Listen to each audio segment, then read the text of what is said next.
Hello guys, welcome back once again to my channel, and today we are going to be talking about this very 24 years old guy here in this picture.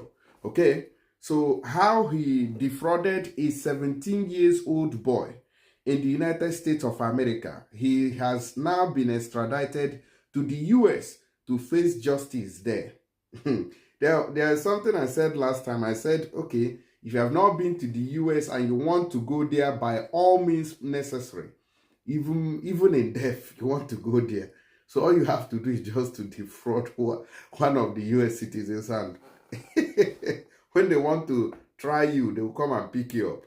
All right, so I'm just joking anyways. This guy defrauded this very 17 years old teenager. I think with his nude, all those kind of things. He was claiming to be a woman who loved him, and all that. So the guy was open to him, not knowing that the Nigerian guy was a scammer, So at the end of the day, he tried to extort the guy, do all sorts. When this guy got enough, he said that he wasn't, his mind couldn't bear it, because this guy was threatening to release his videos, videos to the family members, the friends, the schoolmates, and everybody. So this guy took his own life when he couldn't bear it anymore. You can imagine what these scammers and fraudsters can have cost. He cost this guy's life. A 24-year-old Nigerian man has been extradited to the US after being indicted for sextortion scheme that led a 17-year-old boy to commit suicide, which is this guy you have on the screen here. The family is seeking justice, and that's why they are bringing him to the US all the way from Nigeria. Now, let me give you full details of what transpired. As you can see here, you see a 24-year-old Nigerian man, Hussein Bong Hussein Abolore Lawal, has been extradited to the United States after being indicted in connection with the sextortion of Gavin Guffey, a 17-year-old South Carolina teen who died by suicide in 2022. According to the U.S. Department of Justice, Lawal allegedly posed as a young woman on social media to obtain compromising photos of Guffey. He then threatened to leak the photos unless Guffey paid him certain amount of money. Guffey, the son of South Carolina State Rep Brandon Guffey, tragically took his own life following the extortion. You can see the damage that these criminals are causing some families. You see that? So this crime that, and if you look at the guy, he's not looking that good. He's not looking, fresh. He's not looking like somebody who is doing well, somebody who is, eating well, who is enjoying life to the fullest. He still looks very tattered. I don't know what's going on. In fact, Wala is too much. You can imagine that. Just take a look at the guy here. If you can see. You can see. And this guy died in 2022. So it is in this 2024, after so much investigation by the FBI and all their agencies, that they finally, got hold of this very guy. And you know that the US have an extradition treaty with Nigeria. So they have extradited him very quickly right now. And he'll be facing the justice system of the US. I don't know how many years they are going to give him, whether 50 years, 90 years, 100 years, I don't know. And after this service, is he going to be deported to Nigeria, or he's going to stay there, or are they going to give him life sentence in the US? Which one do you guys think is the punishment that he would likely receive for this kind of heinous act that he has committed right now? Very sad. May the soul of the young guy rest in peace. Look at the family there with his picture while they were, presenting it to the government. You can see that. May his soul rest in peace. And he's not just an ordinary person. He did it to a politician's son. So that's not the only crime that we are talking about here.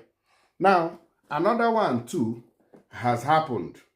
They say Nigerian man has also been sentenced to 54 months for defrauding U.S. pandemic aid schemes of $1.3 million. You can see that. You can see. So these people, a lot of people are vulnerable to these criminals who have found a way to, penetrate to their emails and all that. To their emails, and they are sending them different things just to defraud them. And not just that, look at this one too. Look at this one. Nigerian pleads guilty to defrauding over 400 Americans of $6 million. So I've had this one for some days now. I said, okay, it's important I also drop it here alongside this one. So we join all of them together. You can see Nigerian national Okezie Ogbata has pleaded guilty in a U.S. court to defrauding over 400 elderly and vulnerable Americans of over $6 million through a transnational inheritance fraud scheme.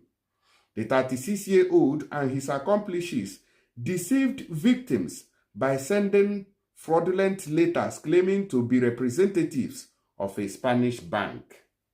The victims were instructed to send money for delivery fees, taxes, and other payments to avoid questioning from government authorities. Ogbata admitted to orchestrating the scheme and is set to be sentenced on April 14, 2025, with a maximum sentence of 20 years in prison. You can see this is the kind of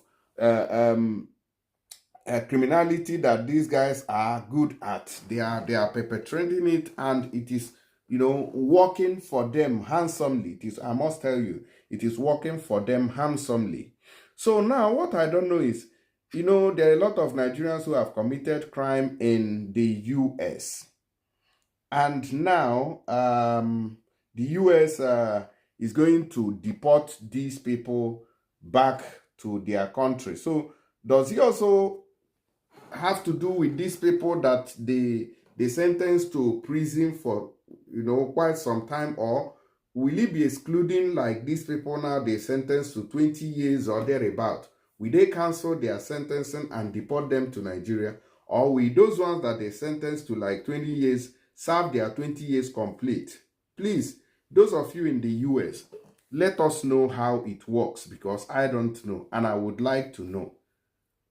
The first group of people that were deported on the previous video were those who committed crimes and all that. So how are they going to do it? Will they cut short the sentencing and just cut it off and then deport the person, or will they allow the person to finish the sentencing before deporting them, or after serving their sentence, will they now permit them to stay in the US? What is the procedure there, guys? Please let me know in the comments. I would like to understand how it works. So on that note, the Nigerian government have said that they are ready and are waiting to receive Nigerians that will be deported. Nigeria prepared to welcome migrants deported from US by Trump administration, says NIDCOM. Okay, NIDCOM, Nigerians in Diaspora Commission. Dabiri Abike Erewa is that woman with the president, Tinubu, right there. He said that they are ready to welcome them. And don't forget that, Trump cut aid, for Africa, that they are, the money that they have been giving to Africa as aid to support those who have HIV and give them drugs. So what does that mean? It means that everyone in Africa now, if you are knocking, please be careful, protect yourself, because the medicine that they give to these people who have HIV have been able to subdue that sickness to an extent that it looks as if it doesn't exist anymore. So now that the US government, Donald Trump, has withdrawn that aid, it means that those who are taking that medicine will not be able to afford it because it's very expensive. And believe you me that some of those funds are swallowed by our African leaders. That's why you see them crying up and down. It is not because of the care they have, the love they have for the citizens. It is because the money that is going into their pocket will no longer come. It's not because they care about anybody. Now, the former president of Kenya, is it Uhuru Kenyatta, he has said that it is not your money. So why are you complaining? I laughed when I saw this video. So watch this. I saw some people the other day crying, oh, I don't know, Trump has removed money. He said he's not giving us any more money. Watu wanalia. Why are you crying? It's not your government, it's not your country.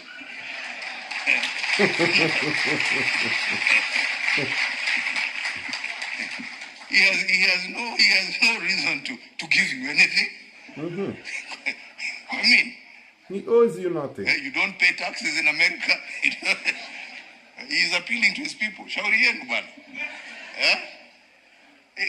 This is a wake-up call for you to say, okay, what are we going to do to help ourselves? Good. Instead of crying, to jiulize, what are we going to do? Haya ametoa hiyo pesa, sasa tutafanya namna gani jameni? What are we going to do? Yeah? To support ourselves. Because nobody is going to continue holding out a hand there to give you. It is time for us to use our resources for the right things. We are the ones who are using them for the wrong things. All right. So I love this statement from this very man here. America owes us nothing. They owe us nothing. They are not. We are in charge. We are now. We are independent. We're a sovereign nation. So where is the sovereignty? You want to also depend on America to come and feed you. These are people who are crying. You are very. As a government, let me not say, it looks very stupid for government in Africa to be crying. Free money that they have been giving you for years. Are you not supposed to have made provision for the rainy days? No, you don't want to do that. You want to depend on another person to be giving you, so you'll be looting. So guys, I just wanted to update you guys on what's going on.